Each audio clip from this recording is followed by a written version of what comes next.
Hello, spot on viewers and listeners. Today we're going to take a deep dive into the subject of PFAS. And you probably say, what is that? Well, you probably don't pronounce it often in your everyday, conversations with people, but I bet you read about it online or in the newspaper. It's called PFAS, but it's spelled capital P, capital F, capital A, and capital S. And what are these? It sounds very chemical, and it is, and it's in your environment, and it possibly is not good for your health. And we have to understand why and what we can do about it. And this is what it's all about. So stay tuned to learn more. Okay, so we're back, and we're going to learn more about these PFAS. And boy, I am concerned. And I brought in Dr. Caitlin Dowd. She sounds familiar because she is familiar because I bring her in all the time. Because what happened was I was reading about this in the newspaper. These, they're called forever chemicals, and lo and behold, my good friend Dr. Caitlin here writes an article about this in Nutrition Action. And while she's not an expert on this, she's a scientist for Center for Science in the Public Interest that produces this newsletter. But she went and interviewed everybody that knows anything about this subject. So I'm going to drill her because she already drilled them. So we're going to find out more information. Dr. Caitlin Dow, welcome to Spot On. Yeah, thanks for having me. Good. All right, my dear, tell us, the heck are these PFAS? What are they? Yeah, so PFAS stands for per and polyfluoroalkyl substances. So that's a mouthful. Nobody wants to say that, so we say PFAS instead. And these chemicals were first developed in the 1940s for things like Teflon and Scotchgard. They're no longer in Scotchgard, so just a word to the wise there. But they make things grease-proof, waterproof, stain-resistant, and so on. So they have a lot of appeal, and they're used in products like cosmetics, cleaning products, stain-resistant furniture, rain gear, and more. So there's over 14,000 of them, and they're used for over 200 different uses.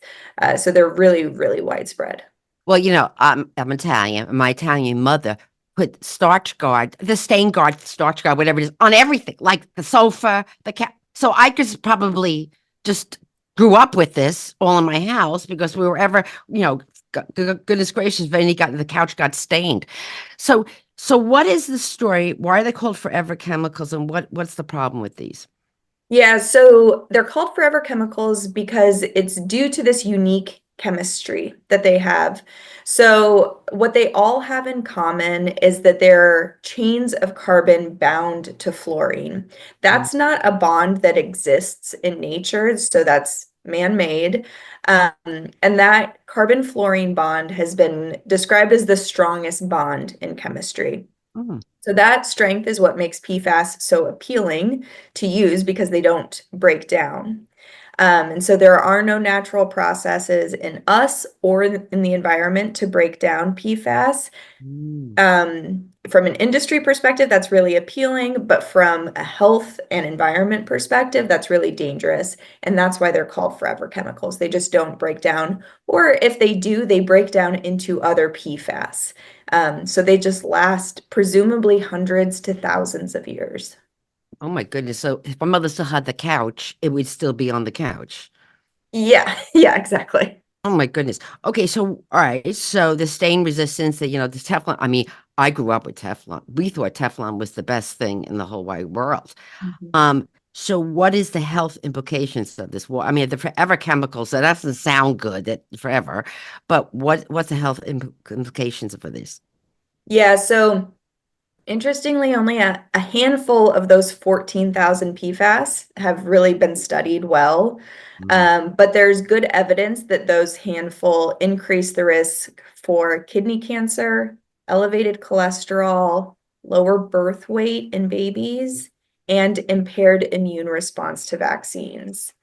There's also some evidence, though it's not quite as strong, that PFAS may be linked to testicular cancer, thyroid disease, ulcerative colitis, altered liver enzymes, and high blood pressure during pregnancy. So, I mean, I've just named pretty much every system in the body, but what's clear is that their impact isn't limited to just a couple of organ systems. They seem to cause problems across the entire body. Okay, so now I'm thinking I'm sitting on the couch, and when I'm not sitting on the couch, I'm in my mother's kitchen using the Teflon pans to cook. So, yeah, obviously I've been exposed to this. Yeah, we've all been exposed to PFAS. PFAS are in everybody. Okay, so are there some, I mean, it is, it is my exposure high exposure? I mean, there's some people that are really exposed. Like, tell me about this. Now I'm getting nervous. Yeah, so it's hard to know what each of our exposures are. So we know that there's PFAS in 99% of people who are tested, which really means that they're in all of us. Those other ones could have just been a flaw in testing. So we should assume that all of us have PFAS in them, but it is going to vary by exposure. And so one of the main ways is on the job. So people with the most exposure are typically those who work with PFAS. And so that means people who work at a facility that produces PFAS Mm. or firefighters who are exposed to firefighting foam.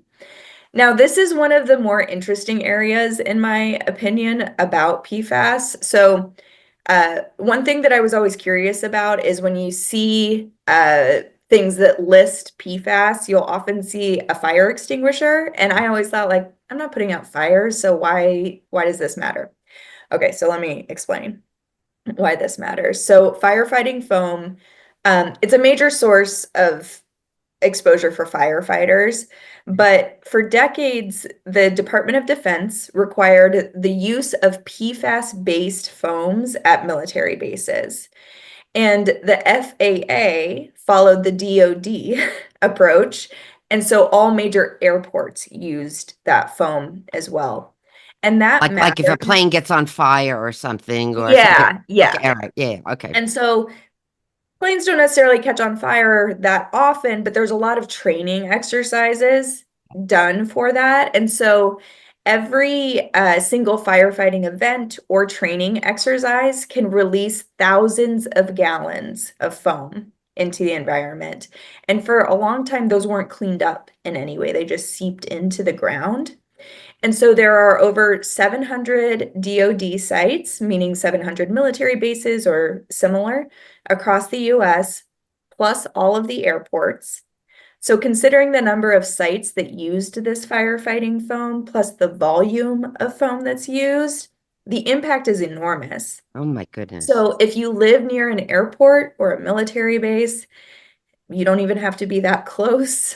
This foam may have been contaminating your groundwater for decades. The good news about the firefighting foam is that in 2023, the Department of Defense updated its guidelines, now requires that firefighting foam contain no intentionally added PFAS. So that's a huge change. But remember, these chemicals persist in the environment for forever. So any PFAS that was once released still exists in the environment. Oh my goodness. So, so yeah, I'm getting this visual now. So it lasts forever, and you said it seeps into the ground. So seeps into the groundwater. So that tells me my municipal water may have it. Yeah, both municipal and well water. I think we often think that our well water is pristine in some way, and that's not necessarily the case because it can be contaminated from its surrounding environment. And um, so it's not just firefighting foam that contaminates water. Many communities have high exposure to PFAS because of their drinking water contamination, and it's often from these facilities that produce PFAS. We often hear about the Cape Fear River in North Carolina Hmm. because it has extremely high levels of PFAS due to a PFAS production facility that discharged the chemicals into their river for decades.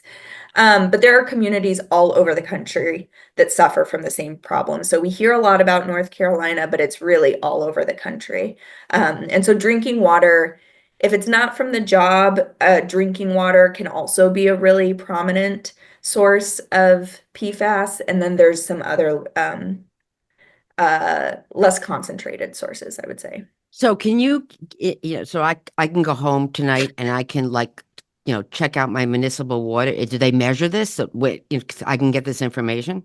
Yeah, you can get this information in your water quality report. So that's a publicly available report for anybody who gets municipal water. And so you can check your tap water report and it'll tell you if you have PFAS in your water. And so then if you do, there's options as far as getting a filter for your tap. And so you just have to check to see that the tap filter that you buy, or even like the jug filters that you can put in your fridge, that they filter out PFAS. And there's a lot of options for Right. that. Is there one that is recommended, because it sounds like the EPA or, Environmental Protection Agency or Department of Defense, the DOD, should like be given suggestions. I mean, is there a one for the, God bless you, is there one for to get or that, will your town recommend one? Is it, Yeah, so actually, hold that thought, okay. and I can tell you. Um,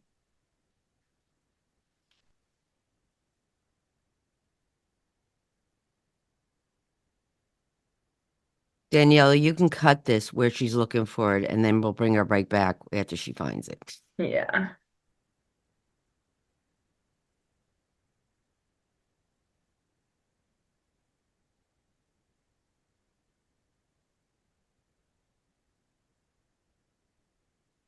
Okay. Okay. So people say you could buy a filter. Is the one that's better? Any suggestion from, the EPA or the Department of Defense or no, what filter to buy? What is there? Yeah, so the government isn't going to give you a recommendation on this, unfortunately, but we did publish an article last year that includes some really just a cursory overview of a handful of different filters, and we include ones that filter out PFOA and PFOS, which are two type of PFAS. Mhm. And they probably also filter out many other PFAS, but there's 14,000 of them, so they're not tested for all of those.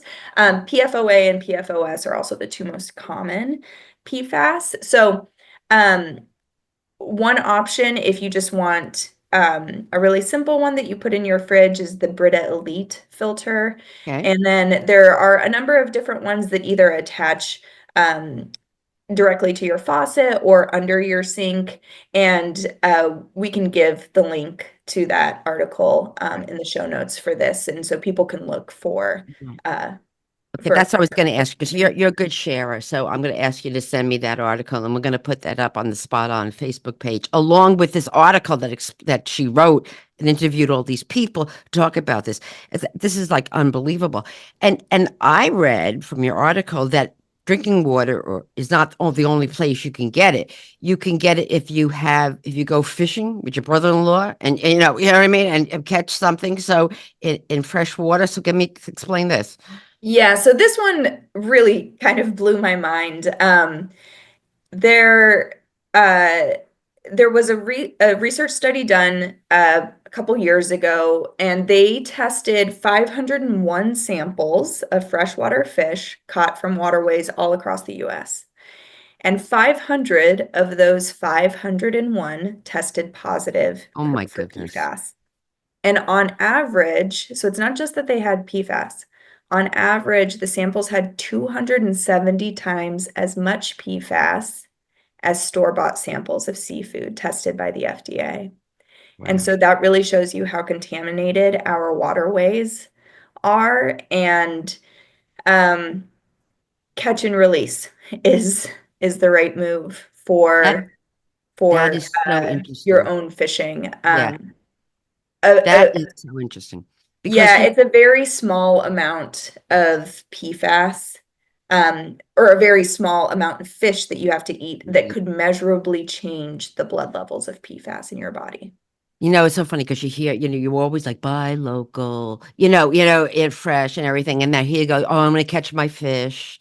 and a freshwater fish is like bass, right? Or trout or something is a freshwater. Yep. And and now here it's like, oh my goodness. So when we go to the supermarket, is that fish mostly imported?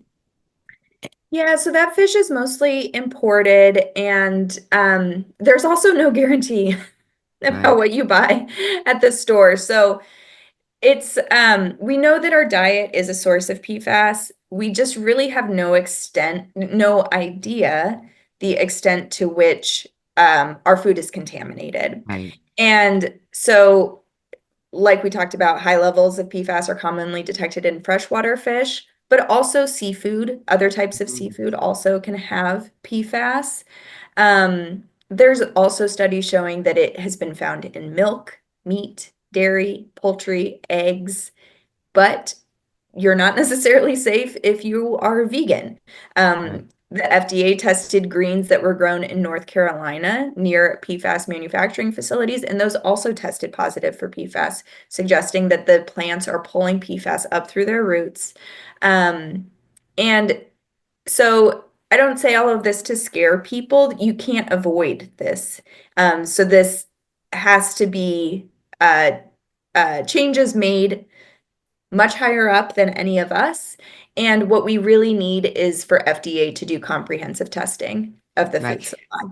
And this is why we're doing this on the subject, because I read about this and it takes pressure and people talking about it, and more importantly, people understanding this to say to the powers to be, I want this tested. We got to find out more about this. And, granted, we used it years ago, and now manufacturers are not they're voluntarily not making it in packages anymore because I heard that like it used to be in like microwave packages, microwave popcorn packages and pizza boxes and things like that. So there's a voluntary manufacturer stance that they're not using it anymore for the most part, right? From what I read.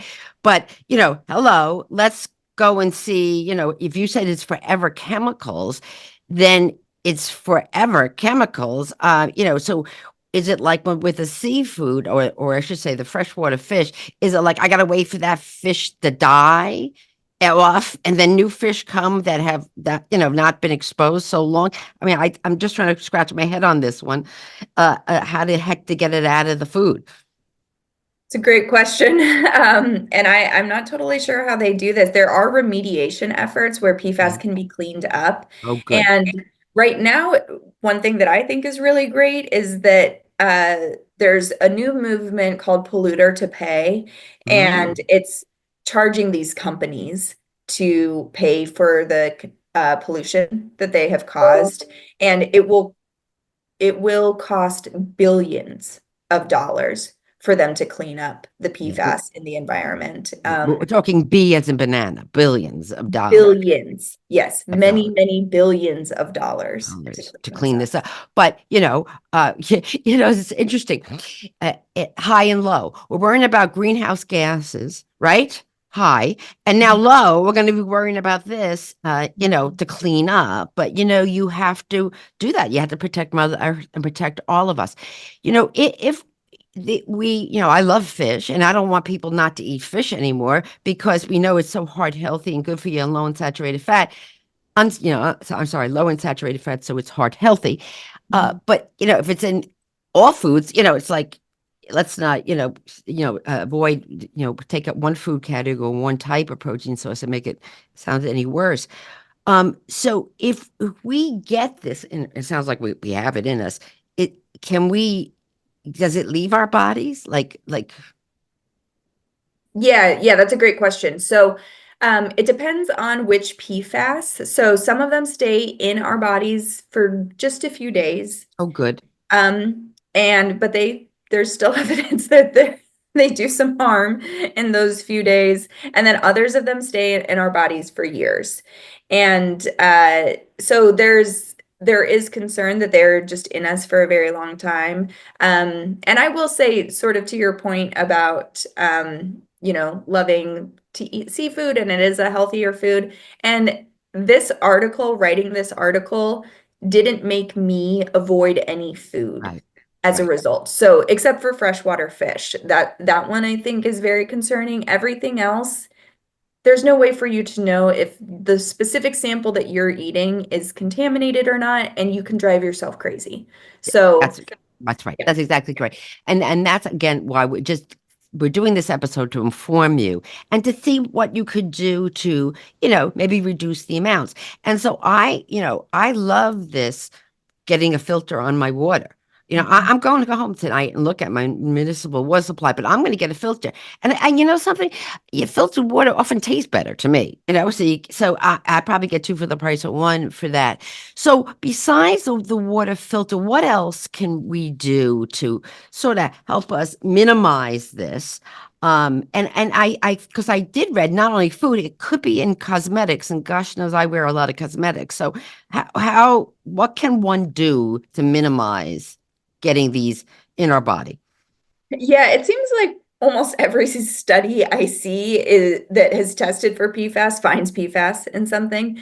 But cosmetics is definitely one that we can make some decisions Right. around. So PFAS are often in cosmetics that are labeled waterproof, long Mm. lasting, or long wear.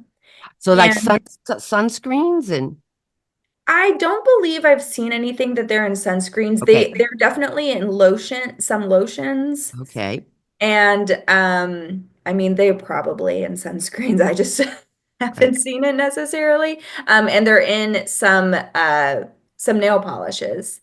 But there are some stores like Whole Foods that have banned PFAS in their Good to know. cosmetics. So if you don't want to read labels constantly, that's one approach is to buy products from a store that has banned PFAS. It can also be hard to tell if Mhm. something has PFAS, but you can look at the ingredient label for anything that says PTFE, and that is Teflon. That's the chemical that is Teflon. So if you see PTFE, I would recommend avoiding that product. You can Mhm. also avoid anything with an ingredient that has fluoro in the name, FLUORO. That usually means PFAS. Right. Didn't you say in the article that there's a place to go online to find companies that don't use these in cleaning products or whatever? Can you share that where Yeah, people can so go? a great resource is pfascentral.org.